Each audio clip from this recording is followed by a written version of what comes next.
Yo, what's good, everybody? Welcome back to the Spinner Podcast. This is going to be episode number 53. I got DJ Tone Experience here in the building. Before we get into that, though, I got a few things I gotta say. Like, share, comment, subscribe to Spinner Media. Like this video, comment on this video, share this video if you enjoy it. You want to help the channel, that's the best way to do it. Hit me up on Instagram, SKBENITG. Fuck American Airlines. Follow my second page, Cobra Collective. We're doing edits, we're doing photos, music features, all that good stuff. Check out my last podcast with Jig Stacks. We talk about street ball, flipping cars, his music, all types of good stuff. And in the description below, we got the coronavirus. I'm going to put a coronavirus awareness video from Joe Rogan because there's been a lot of misinformation, a lot of fake news been going around. We are nowhere even close to a vaccine. I want you to know that. So make sure you know coronavirus front, back, and sideways. And so that way you can be best protected from it. Anyways, introducing my guests. From Coram, Long Island. Coram? Yeah. We got DJ Tone Experience. He's from out in Suffolk. He's been DJing for 2 years. He's been DJing on Long Island, Brooklyn, Queens, and upstate New York. And he's played at shows. He's DJed at the Jay Crit Show, at Smooth L, at Sleepy Hollow, Lil TJ and Fivio Foreign, among others. And thank you for coming out, man. Yeah, no problem, man. Yeah, so talk me through how is it as a young kid right now? Being young in like the business right now, it's really good because like a lot of people are, getting started after college and like a little bit after college, like they don't really know their stepping stones. Like I'm learning right now through experience, and I learned at a young age, like 18, I learned like the stepping stones to the business, and I learned and I just kept going forward until now. I'm 21 right now, but okay. I've been doing this for like some time. And, it's helping me, and it's, helping me get to my goal. Mm-hmm. Yeah. Do you think, like, hands-on experience learning is, like, the best? Cause yeah. Like, to me, everybody doesn't really, everybody has their different way of learning. Mm-hmm. But me, like, I just like to work. Like, I like to work through experience. Like, if I don't learn it, it's like you don't know something is hot until you touch it type of shit. You know what I mean? Yeah. Mm-hmm. Cool. So, as a young kid, how were you growing up in Long Island? Honestly, I love Long Island. Yeah, mm-hmm. I love it with a passion. Honestly, like, all the people that I met, all the networking and stuff like that, like, there's really nobody that I met right now that can really, like, get me into the industry. So I'm working my way to being that one person, you know what I mean? So all the people that I'm meeting, I'm, like, bringing everybody together to get to that one point that, all right, cool, now we're bringing enough attention to Long Island. All right, let's pull more people from, like, the city and, like, L.A. Let's try to travel, let's learn, and let's network, and let's try to, figure out how to get out of this. So you're doing pretty much the exact same thing like Atlanta did and South Florida did, Chicago. Okay. Yeah, that's right. And somebody in your position definitely is the right person to do that. I mean, you're seeing more artists coming in and out than anybody. Yeah, exactly. Yeah. What do you like about DJing? I really like just setting the tone in the crowd. I like setting the vibe. I like setting the mood. Mm-hmm. I like feeling out the audience, because when people smile, it just gives me that, like, it kind of like, I'm not going to say a high because that's like some fiending shit. Mm-hmm. Like, it gives me that feeling of like, damn, I'm really making this girl, like, I'm setting her day. Like, she's having a good night. Like, she's having a good day because of me, because I put the great music into her brain, and like she's enjoying the time with her friends and her family. Like, she's enjoying her time, and her, it doesn't matter who it is. But at the end of the day, it's like, DJing wise, I just love it. Yeah. Just because of that. And do you think like the role of the DJ is like a little bit underrated, because you're the ones that are picking the songs for those artists? Whether it's like your type of show where it's a DJ Tone and you're the headliner as for like a party, or if, like, let's say you're DJing for an artist, do you think like the role is a little bit underrated? Honestly, the role of a DJ is like, in the area, it's underrated.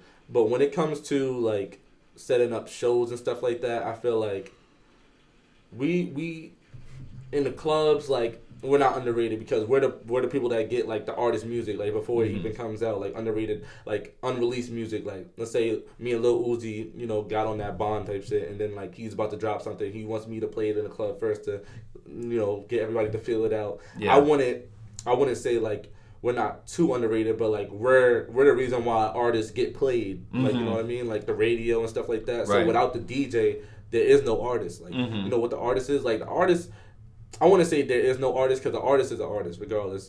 Creativity and all of that.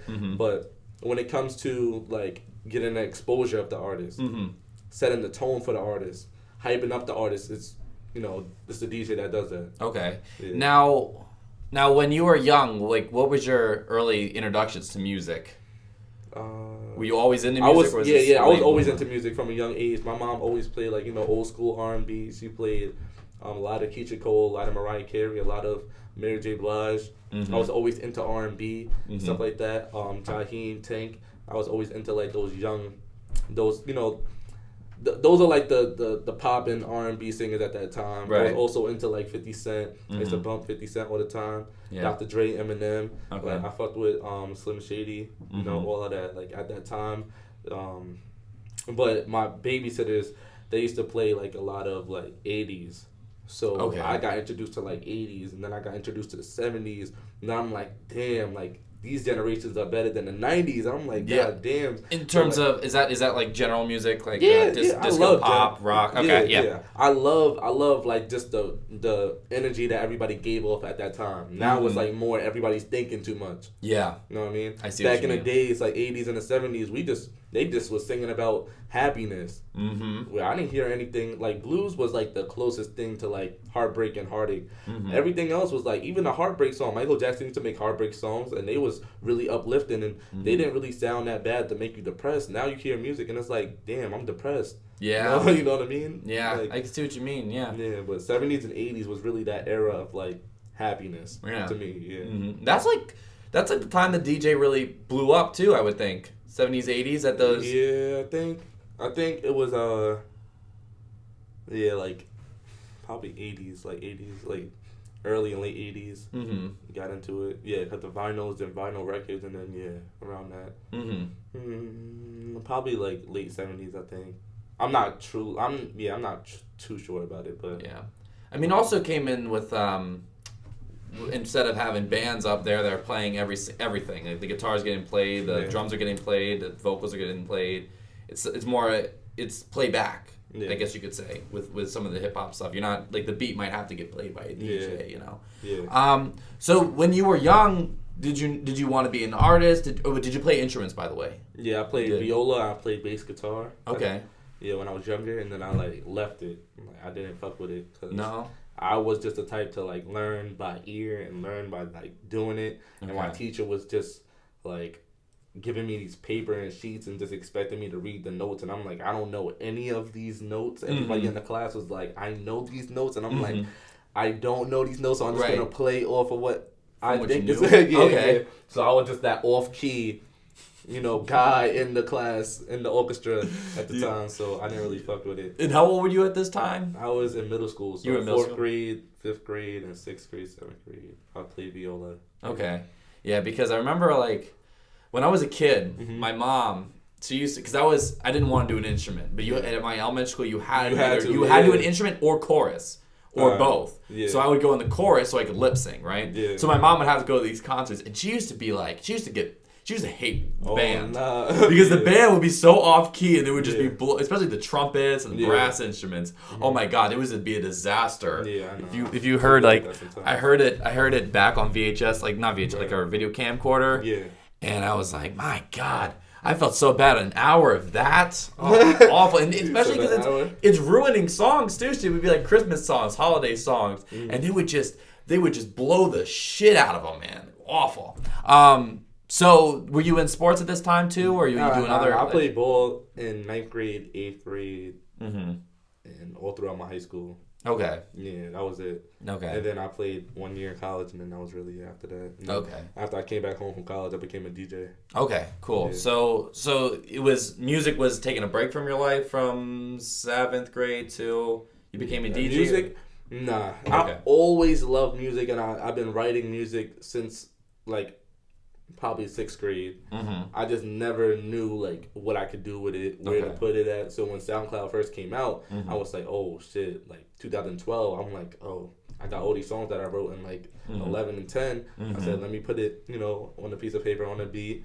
And then I remember I got suspended in junior high school, and I was just in the house like for a whole week. I was in the house, and I was just like straight up playing. I was playing. You know how like in the headphone jack, like if you pull it out a little bit, you can only hear like the beat, and you can't hear the vocals. Oh yeah. So I used to do that, and then play like different CDs. Like I would play The Last Hope from Drake and Rick Ross, and I would play. I think it was Drake and Rick Ross, but I used to play that beat, and then literally like sit down and write. And I used to do that to every single song because I didn't have instrumentals. I didn't have my phone, so I was just in a room with just me, my CDs, and that was it. So. Okay. That's how I learned to like work around things. So like if I was in jail, I'll be tapping on the wall and writing on the wall doing the same thing because I just love music. That's just my passion. So it would follow you wherever you went. You're pretty much saying. Okay, cool. So wow. So 2012, you were starting to make music. My God,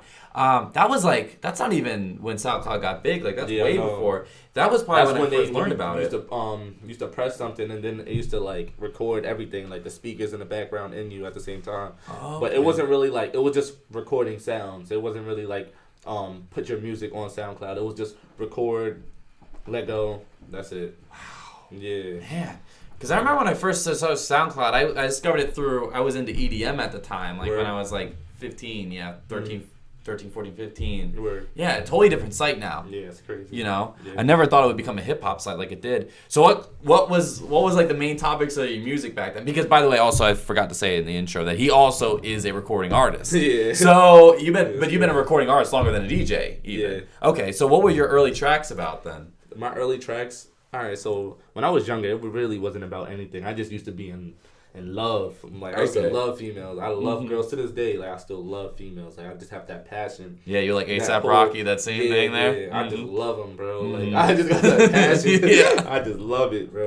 Like it's to the point where like if I feel like I'm being an asshole, I would literally go up to the girl and be like, "Yo, I'm sorry for being disrespectful." You know, I just truly have that passion and love because I grew up around my mom and my sister and my grandma. Like my dad really wasn't around like that, so I was just around a whole bunch of females all day. So I had no choice but to be respectful. Okay. I have to be that man of the house. But what was the question again? What was it? What was your? So you said your music was about love. So you were making love music. So R&B music or rap music? Were you rapping? It was in between. It was like Wale. So my God. Yeah, it was like Wale type.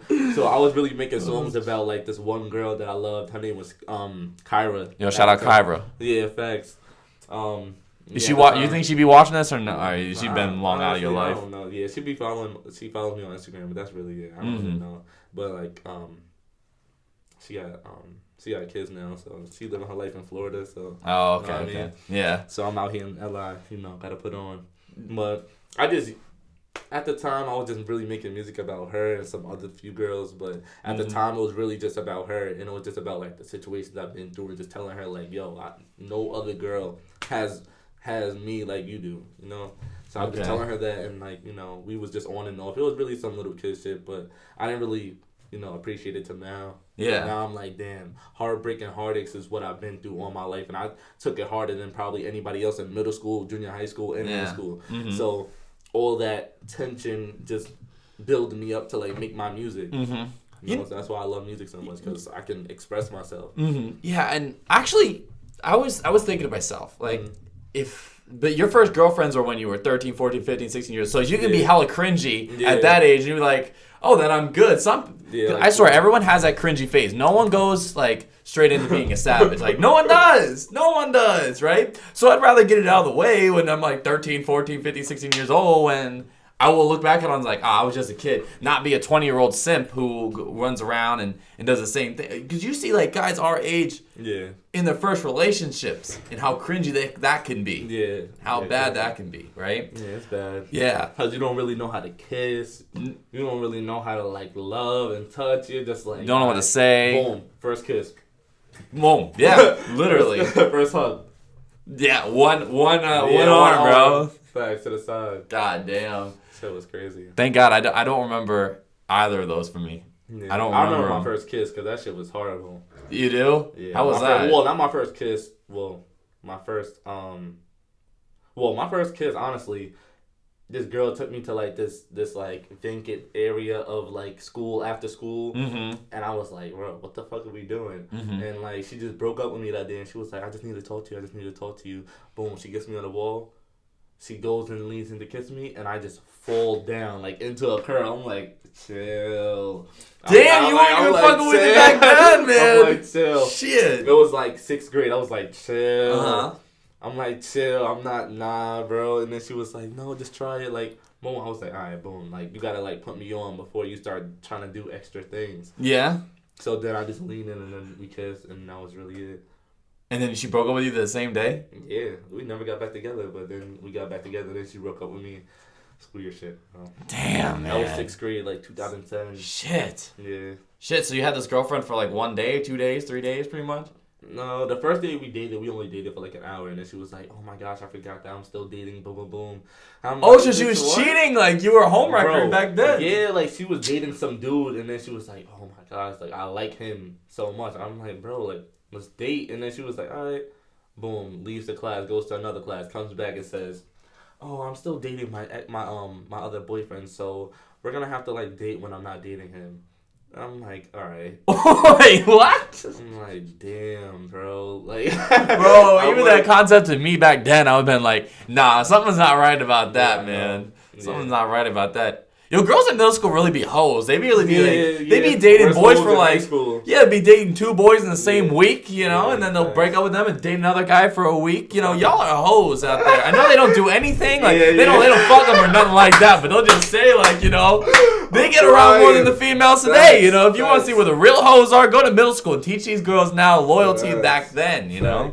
You know, I'm not saying I'm like the most like loyal person or anything like that, but you know, I'm all right. But it's still, you know, it's still the savage gene has gotten in me lately. That's a fact. Yeah, but when you were like probably I don't know when the first time you broke up with someone, like you dumped someone. When you do that for the first time, you become a killer. Oh, man. You become a killer. For a fact. Yeah, you just walk away from the box. Yeah. On your own terms. That's a fact. Dude. Yeah. And then it becomes easier and easier and easier and easier to do it. Goddamn. You on a streak, right? I mean, you're on there's a heartbreak streak and the heartbreaker streak. Are you on the heartbreaker side? As of now, or are you on the heartbroken side? I'm kind of like in between right now. Okay. Because, you know, I'm like on and off with this girl that I have right now, but you know, it really gets annoying after a while. But you know, like I feel like I'm in between. Like sometimes I just want to be like an asshole because she's being an asshole, but sometimes I just want to be nice because he's being nice. So I'm really like in between. Hey man, look, I got my heart broken and I got my heart like, you know. As most of society, you know. Hugh Hefner for sure. He had his heart broken, and that man became a savage after that. You know. Playboy. Yeah. R.I.P. Yeah, for sure. R.I.P. Oh, man. You know what though? I gotta say, when he died, he lived a full life. Nobody should have been crying over his death. I'm sorry. Had like 1,000 kills, bro. At least, minimum. Facts. Minimum. Facts. He was probably banging 2 different women a day, and then the next day he piped. Not even. He probably did like 10. Oh my god. He probably did like 10 plus. Yeah, his kill count must be insane. He probably seen a bitch with a fat ass every day. Fatter and fatter every day. And he's rich too. Yeah. Oh, that's the dream, man. Yeah. So when you got past this cringy music, as you put it, pretty much like this heartbreak music, when did you stop making that? Like once you got into high school, you stopped making that? I stopped when I started playing ball. Okay. And then every summer I would make a new song. But I wouldn't really like put it out there like that. I would just like send it to girls. I wouldn't send it to no guys. But then guys started to hear it, and it was like, nah, you can't. I forgot what happened, but like, usually guys would hate. You know what I mean? Because it's about because at that time Chief Keef was popping and like everybody listened to all that gangster music and nobody really wanted to hear that. But now I'm like, I don't give a fuck. Like, so you're on your and I still am to this day. You put Party Next Door shit right there or nah, Trey Songz. I'm really on my like Tory Lanez type of vibe. Okay. Like, Bryson Tiller. Like around that like trap soul type of vibe, but really just on my own lane, hip hop R&B. Yeah. So it was an annual thing where every summer you would get out of school and be like, I bet. I would get heartbroken every summer. In the summer or right before the summer? Honestly, one time a year I would get heartbroken, so I would deadass just make a song.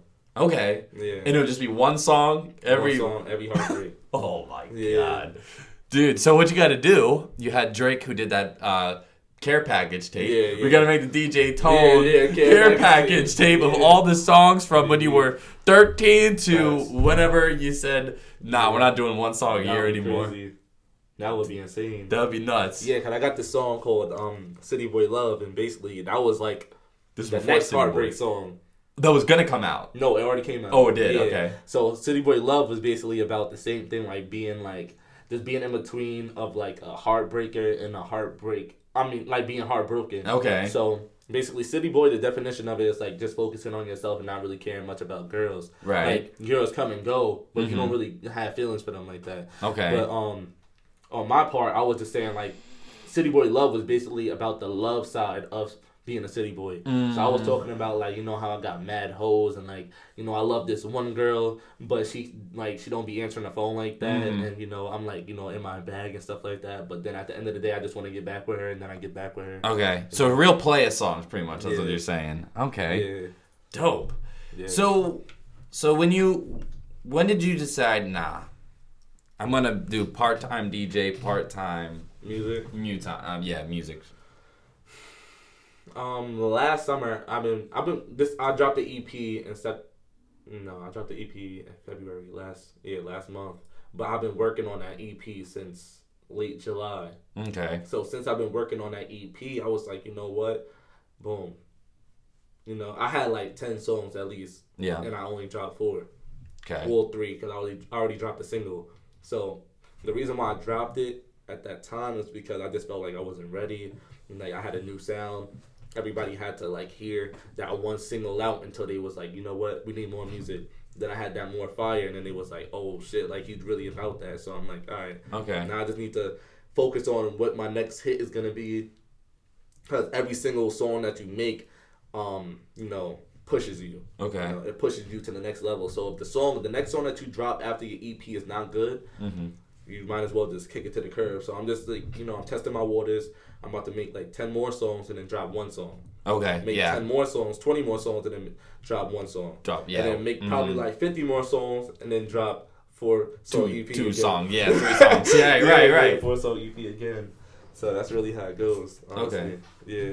So when did you decide I got a DJ now? Was it pretty much was it to fill time, or did you truly had a passion for it, or what's up? When I was younger, my uncle used to call me DJ Tone. Okay. DJ Tone. And because he was an artist, and he was like, you know, when you get older, you're gonna be my DJ type shit. So I was like, all right, you know what, let's do it. And so it runs in your family, the music. No. Well, my mom used to sing, my grandpa used to sing, but nobody really like took it in. Okay. I'm like the only person that's really pursuing my dream. Like everybody went to college or dropped out of college and then just got a full-time job. Like me, I'm not working. I'm doing this full-time. I'm trying to do this until the fucking rope runs out of fucking lighter fluid and fire, bro. Because I'm taking this shit all the way to the end. Okay. Nobody's stopping me with my dream and my vision, bro. Right. If somebody tried to stop me, bro, I'm just gonna... Bow! Yeah, it's like when you find something you like to do, you don't want to stop it. Like you don't want anybody to take that away from you because you're putting so much time into it, and if you just stop, then you're like, what was all that for? Yeah. You know. So wow. Okay. So how's it been being full time in the music? Full time. I mean, I throw a lot of like parties and events as well, so I've been making a lot of money. But I have like 3 sources of income right now, so I'm trying to work my way up to 7 because they said, you know, once you get 7 sources of income, you're on your route to being a millionaire. Okay. So that's honestly what I'm trying to do right now. I'm just trying to get my 7 sources of income, and then once I get that, I'll just be working my way up until, you know, I finally don't have to work. Very interesting. Okay, so you are right now you DJing. That's obviously that's one of the sources of income. So bookings, stuff like that. Okay. Parties and events. All right. And then like also bookings for like my music. Okay, cool. All right, so you're but everything the first 2 are coming through your DJing, and then the second one is coming through. So the music right now is the only thing that I have to like really focus on. Okay. But everything else is like merch, like, you know, that's not really, you know, like an income because I'm doing it, you know, off of my brand and stuff like that. Tone Island shit. Tone Island DJ. Tone Island. Okay, Tone Island. Look at that there, and long sleeve too. That's nice. Yeah. For this time. But I'm just trying to put out my own, you know, clothing brand right now, but not really like to the point where I'm like, all right, boom, this is my clothing brand.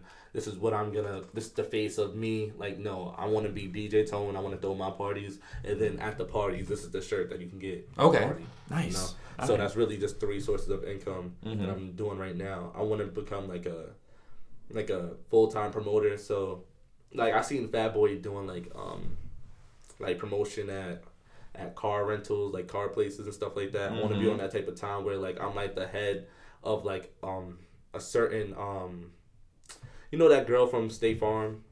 Not the girl from State Farm. Progressive? Yeah, progressive. Flow? Yeah. Okay. Like something like that, like the face of something. Oh, So I see. Okay. I can be making that money as well. And then like I want to do. Honestly, I went to a modeling agency like last week, All right. and I got accepted to it. So right now, I just need to fill out all these papers and like all these forms right now, and then I'm on my way to modeling and all of that. So that's another source of income. And you get like $1,500 a day. $1,500 a day is nice, and you get also your face is getting put out. Yeah, exactly. You know, they tag you and stuff. That's more traction to you. Exactly. But everything is funneling back to the DJing or the music, pretty much. That's what we're going to. Okay. Cool. That's what I'm pushing. That's what I'm Right. pushing. All that modeling stuff is like, it's cool because I have a nice, nice physique, a nice face, but I really want to use all of this other stuff to push me as a full-time DJ, a full-time artist. Right. I mean, that's my passion. That's my goal and my dream. Yeah. That's how I'm making my real money. Like, all of this stuff is like temporary because, Yeah, that's what like Arnold Schwarzenegger ended up doing. You know, he ended up using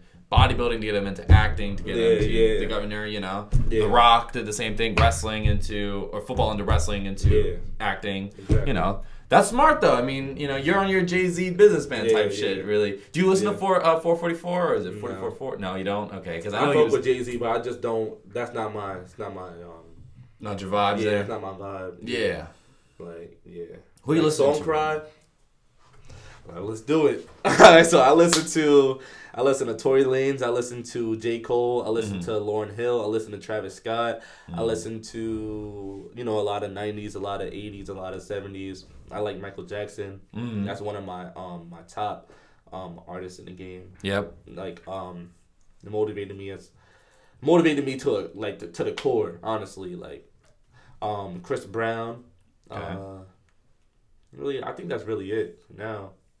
Yeah, I don't really have anybody else on my mind. Like I listen to a lot of Outkast, so but my three main artists that really pushed me to be who I am today is Michael Jackson, Tupac, and Lauryn Hill.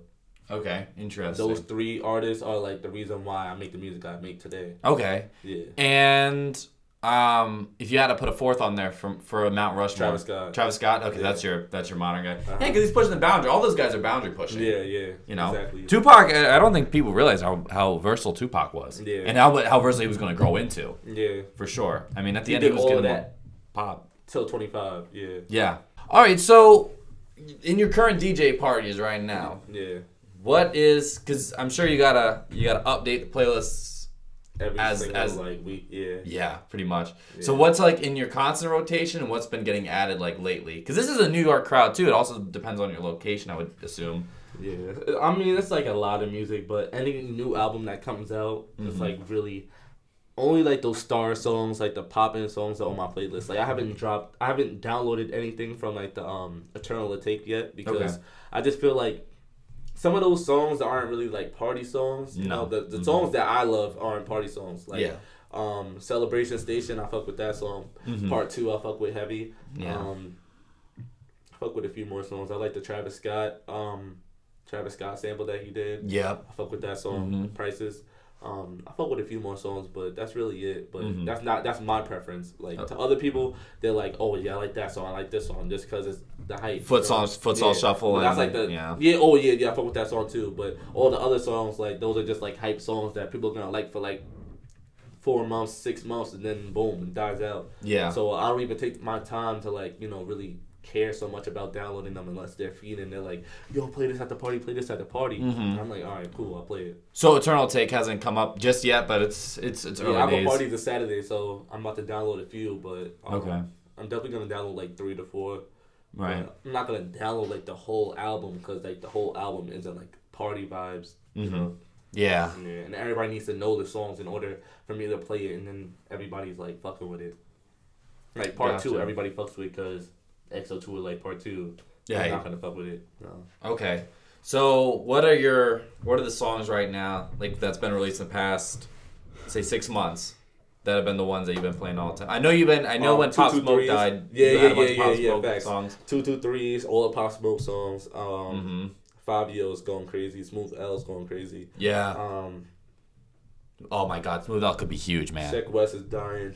Yeah. West He is been dying. dead. That's so sad. OD, yeah, I know. OD. That's even so sad. Travis Scott didn't even give him like popping like songs on the Jack Boy thing, right? Yeah. Mm-hmm.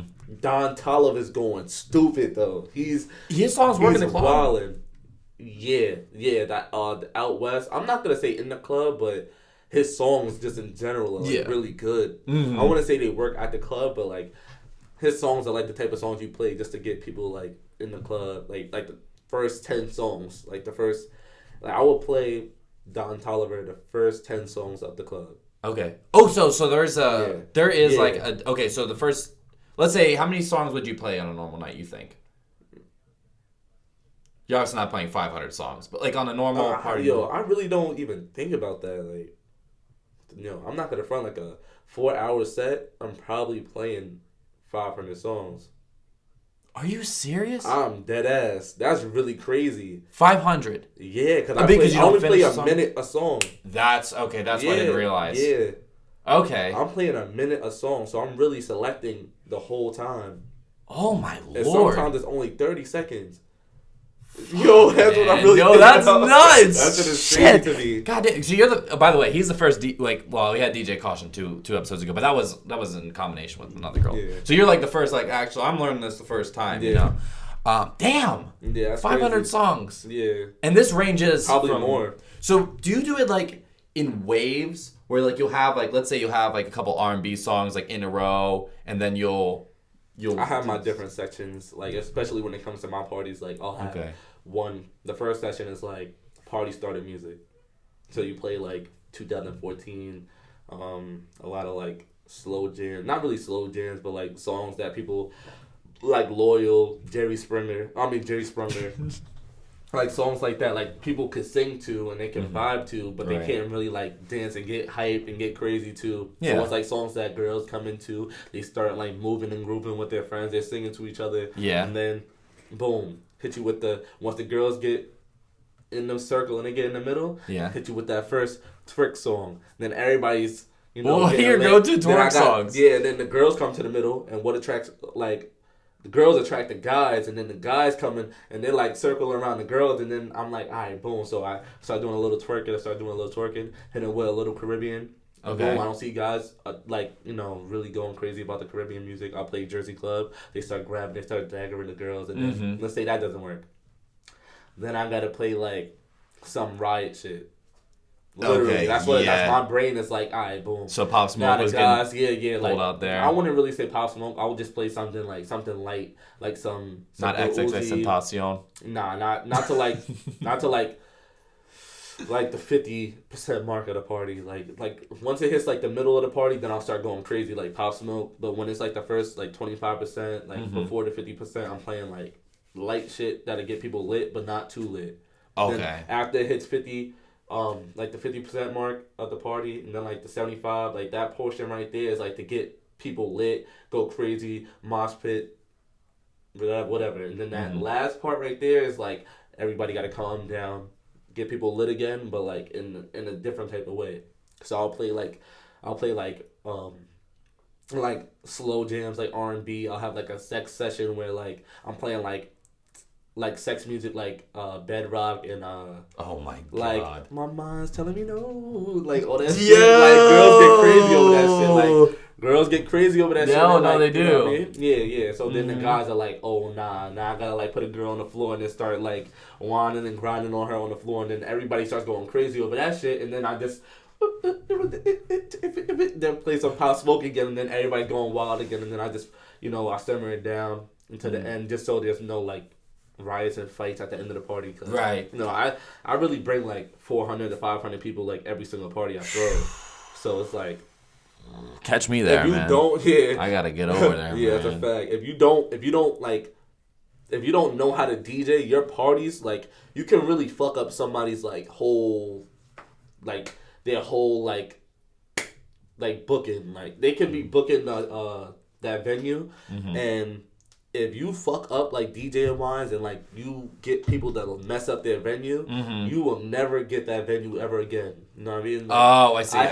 I had this one venue and I didn't pack it out enough, but I had like 300 people, and it was at a Fight Night Arena, which was like a boxing place. So I threw a party there, and because I didn't pack it out enough, they didn't hit me back up to be like, oh yeah, do another one. But I'm really trying. I'm gonna try to get back in there. But at least I didn't set the tone of boom, I fucked up your place, and now everybody was too lit and too drunk, and now there's bottles everywhere. Okay. I didn't do it to that point. Keep it classy. Yeah, facts. All right. Yeah. Cool. So you said Caribbean music in there. So what do you mean by Caribbean is really just overseas music, soca, reggae. I play a little bit of Afro beats, stuff like that. Okay. So the type of shit that Drake was trying to get on, if you. Oh, okay. Gotcha. I didn't know if you meant Bob Marley, all the way back then. Nah. No. No. No Bob Marley. I'm Marley. talking about dancehall. Dancehall. Okay. Yeah. Damn. So these are. What's been the crazy shit that you've seen? I play Spanish too, actually. I play dembow, bachata, merengue, Latin trap. I play all of that. So. Oh yeah, you got to, especially here. Yeah, 100%. Especially. Yeah. So what's the best places you like to play? In the city, in the boroughs, or you play here? Or? I love Long Island just because I know a lot of people here, but when I go to the city, it's I gotta prove myself. It's a challenge. It's every time I go to the city, I have to let people know who I am, because when out here, I establish my name. When I come into a venue, I promote. All my crowd goes to that one venue, and everybody's lit regardless because they just know of how I'm gonna bring the energy. Now when I go out there, it's further away, so it's not a lot of people. So it's not a lot of people supporting me, especially if I'm not promoting and I'm just going there just to DJ. So now it's just me versus a crowd that I don't know. So I'll just be testing the waters, and I'll start. I'll just do whatever I can to get everybody lit. So it's a lot more trial and error, you think, in the city than... You can really fuck up, bad. If you really don't know how to DJ, don't do it. Damn. I've seen people try to DJ, and don't know how to DJ, just go out there and DJ and just fuck up. Or I'll just hear somebody say, yo, this DJ got booed off stage type shit, and, everybody didn't fuck with him. Damn. Throughout Long Island, too. Yeah, wow. Long Island, too. Because, I know, certain DJs love to play, EDM music and house music. In certain areas of Long Island, you cannot do that. Especially, in a, all-black crowd. This guy, he throws parties in this, all-black crowds. No Spanish people, this all-black crowd. Okay. And then, he tries to do, an EDM house music set. And you can't do that. Yeah. You know what I mean? You see a lot of not trying to be discriminated, but when you see a lot of white girls and white guys and a few black guys, you know what type of music to play. Okay. In my brain, I just know what type of music to play. All right. And a DJ is supposed to analyze his crowd and say, boom, this is what I gotta play. And it's spur of the moment, pretty much, right? You're right. You don't know who's going to walk in the door at the end of the day most of the time, right? Yeah. Okay. So cool. You never know. So that's why you can't just think, oh, yeah, just because this song is popping, I got to play it. You have to analyze your crowd. I'm going to Cali in April, and I have to, analyze the crowd. And once I analyze the crowd, boom, I know what to play. Once I play that one song and I see everybody getting lit to it, it opens me up to another set of songs. And I'm all right, boom, so I can play that song and opens me up to another set of songs. So I'm just working off of each song. But that's what's going on in my brain as a DJ. But certain DJs don't really have that mindset. They just DJ and then they'll just play the same. They want to play what they want to hear. Yeah. Is that tough? Where sometimes you're at a place and you're damn, I don't really want to play this, but I should. I know I should. Sometimes, but there's certain DJs that just play certain songs every time they get on set, and it's bad. Yeah. I'm not gonna front. There's times where I don't play Pop Smoke at a party. Why? Because I know people there are not going to fuck with it. I did a show for. I DJed for a KFC event, and literally all I played was cultural music, Indian music, and I played 80s and early 90s. Because of the older crowd? Yeah. Oh, literally, the whole party. Old heads. The whole party, and I was killing it, and I got referred to a whole other bunch of people by giving out business cards and networking. Nice. Okay. Yeah. So you wanna DJ old heads, new people, everybody in between. Everything. I don't care if it's Grandpa's bingo event. Indian, I don't care who it is. I DJ Spanish parties. I had to DJ a whole Spanish party. How was that? that's nothing compared to an Indian party, because Indian music, like, you really don't understand shit. We're talking West Indies, right? Or are we talking I'm talking India? about like Caribbean Indies, or no. I'm talking about like West India, like real like India. Like yeah, India like, and Asia. Yeah. Oh shit! Yeah, like they're Long Island too. Like, so I have like different crowds of, Oh wow! I get booked for like different type of events. Damn. So that's why like my name like rings bells like in Long Island. Like, it rings a lot of bells in Long Island because I just know I'm very versatile and I know what to do, how to do it. And because I don't like to fuck up. That's just me. I just don't like to fuck up at all. Right. So if I like, let's say I had like a picture of a crowd, and I brought you like 4, you could pretty much make like a 10-song like summary of like, okay, I'm gonna pretty much. I swear to I promise you I will. Like, if you literally give me my laptop and you say, boom, all right, these 3 girls. Right here, like, well, I don't really do it based off of 3 girls. I would rather do it off a whole crowd. Yeah, like if you 50 was to say, people. oh, like, bring 3 girls in front of my face, I'll literally like be like, all right, boom. If I want to get these girls lit, I look at them, clothing, see what they're dressing, that's see what big they're too, right? Up in. I'll see how they're talking, how they're presenting themselves, and then the event itself. Analyze. That's what I mean by analyze. See every little detail of the crowd. Okay. Then I just type it into my computer. I go into the certain I have certain folders. So I have like Caribbean, riot, rap, trap. I have a whole Spanish collection. I have different Caribbean collections. I have African collections, and I have like different like cultural, rock and roll, top 40. So anywhere I go, I just have all these different collections of music. So when I get into the spot, I know what I'm doing. Okay. Yeah. Wow, very interesting. Even down to like clean rap music. Like, I have everything. Clean rap music? Yeah. Have you had to do gospel before? No. That's one thing I can't do. I'm not going to front. Like, I would, but I just don't. No, you got to. I would. Like, that's easy to me, but like, it's too easy. You know what I mean? Right. Like, to the point where like, if somebody's like, oh my God, DJ Tone is doing a gospel event, like, I'll do it. But like, the bag's got to be there, right? Yeah. And then, when I get into like church events, they're like, oh yeah, it's a charity and and I'm like, nah, you know what? Cool, no problem. I'll do it. I did a lot of charity events, but I did one charity event. It wasn't really charity because my boy paid me, but it was still a charity event, and we brought out I said Pop Smoke. Fat Boy SSE. Okay. And he came there and was talking to the little kids. He gave me a drop. So nice. Yeah, okay. It's like a little cosign. He was like, yo, book my boy DJ Tone. And I was like, that was worth it right there for you, pretty much. Yeah. Excuse me. So what is like one of the nights that you will always remember? Like one of the most ratchet lit nights you'll always remember. Like my first Halloween party. No, actually, fuck that. The first time I ever threw this party called Dial It. Yeah. Okay. And when was this? I had 1,000 people. Dude, in a club? One in the backyard. In the backyard? Yeah. So it looked insane. Where was this? Like crazy. Where was it? Was this located? In Coram, Medford area in Suffolk. Okay. Yeah, because that's where I'm from. But the way I promoted it and like the hype and everything that came with it was just insane. Like, I was promoting it crazy on my Snapchat.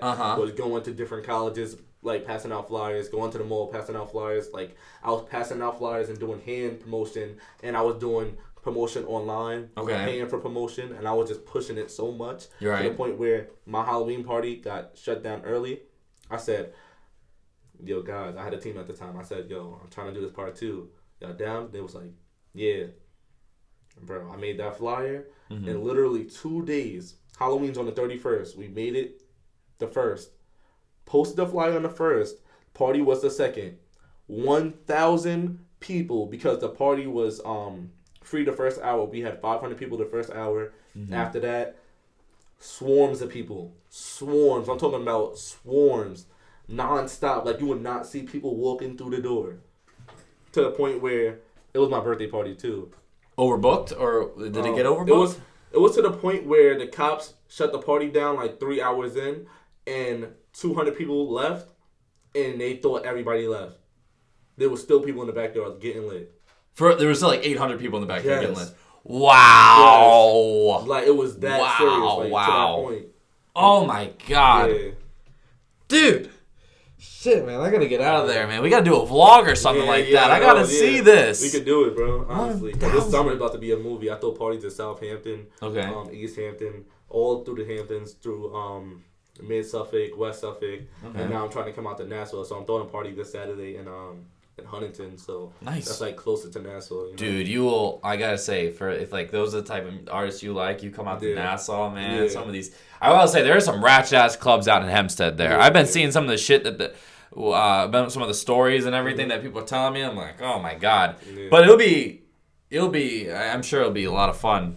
It'll be this summer's gonna be. What's gonna make this summer the best summer? Hopefully not the coronavirus. Yeah, I want to say. Yeah, coronavirus. Stop it. Okay, as we've been talking, just give us the summer. All about that. Yeah, like come on, let's have the summer. Let's have the summer. That's all I need. Yeah. So what is gonna be the vibe this summer, man? What are you gonna? How is this summer gonna be the best summer ever? Hopefully they try to They need somebody to go on national live television and let everybody know that it's not as serious as people are thinking about it. Because, the more people have AIDS than the coronavirus, and people are still having sex without condoms. But we still got people over here scared in their house in a corner, crying about how they don't want the coronavirus. So, right. You know what I mean? So pretty much coronavirus is going to prevent... So it's us versus coronavirus. Yeah. What's going to make this the best summer? Yeah. Because last summer was fun. I had some good times last summer. Yeah, me too. Pop Smoke was he was the artist of the summer. He really was. That's a fact. I think Smooth L might be the artist of this summer. For New York. Maybe Fabio. Because Smooth L, he dropped that one song, that New Apollo. And everybody fucks with it. But I feel like the songs that he dropped after that and the other songs aren't really as popping as New Apollo's. And that song is going to die out pretty... Not too soon, but probably midsummer. People are going to... it's gonna die out, but I feel like Fabio has been making more heat than Smooth L. Right now. I still fuck with Smooth L. I fuck with all of them. I fuck with a lot of upcoming artists, but I feel like Fabio is really the mainstream setting the tone artist. And upcoming artist wise, I feel like Ron Suno is gonna start killing shit. Ron Suno, I think I've seen his name on YouTube. I think and a couple times. He is a comedian. At the end of the day, he's a comedian and he's making popping ass music. He made the song called Pinocchio. He dropped a song with Fabio Foreign called Spider-Man. And it's going crazy. Little kids are even listening to it, dancing to it, and they're going viral on TikTok. Right. You know what I mean? So he's really going to blow. Yeah. What about from Long Island? Is there any artists from Long Island that you would... that's really going stupid right now? That you think could go stupid? Projection-wise. I got a lot of artists that I know in Long Island that I fuck with heavy, but I really don't feel because I know the inside story and what they're doing right now. Everybody's just working on themselves, so I don't really see anybody really taking off this year. I just feel like this is the year for everybody to get their stepping stones. Developing, assuming the G League year. Okay. Yeah, and then once everybody learns how to do everything, then next year will be the year that we start pushing. Getting what we deserve, you know what I mean? So everybody in Long Island is going to come together and they're going to be all right. There's a lot of people in Long Island that don't like to work with each other. No, that's a big part. I'm not even going to sit here in front. I hit up a lot of people. Even when I don't hit up a lot of people, I literally see people doing their thing, you and other people, and I'll literally hit them up and be like, oh, you want to collab? Yeah. I'm down to work. I just want to meet new people so we can all one day come together and say, yo, I got this for you. And you're saying, oh, I got this for you. And then networking is all about, just getting to know people. Yeah. And learning and seeing what you can do for me and what I can do for you. Right. But it goes hand in hand. A lot of people in Long Island, they network and they don't want to help other people. They want to be stingy and keep everything to themselves, and then they don't make it. Yeah, a lot of people. There's a Long Island curse right now because everybody's just doing that, and I don't like that at all. No.